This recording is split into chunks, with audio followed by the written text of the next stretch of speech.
শবে বরাতের রাতে যদি আপনি এই 5টি দোয়া পড়েন তাহলে রহমতের দরজা খুলে যাবে, দোয়া কবুল হবে এবং আপনার জীবন বদলে যেতে পারে। তাহলে চলুন এই বরকতময় রাতের জন্য গুরুত্বপূর্ণ দোয়াগুলো জেনে নেই। প্রথমে আমরা গুনাহ মাফের জন্য দোয়া পড়ব।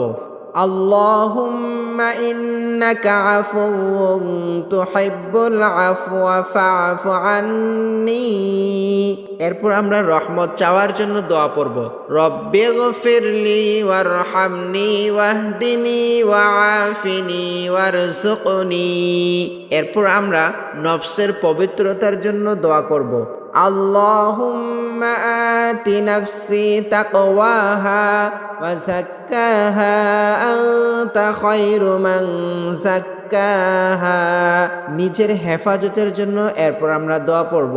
বিসমিল্লাহিল্লাযী লা ইয়াদুররু মা'a ইসমিহি শাইউন ফিল আরদি ওয়ালা ফিস সামাই ওয়া হুয়াস সামিউল আলীম। এরপর নিজের হালাল রিজিক ও বরকতের জন্য দোয়া করব। আল্লাহুম্মা বারিক লি ফি রিজকি ওয়া ওয়াসসি' লি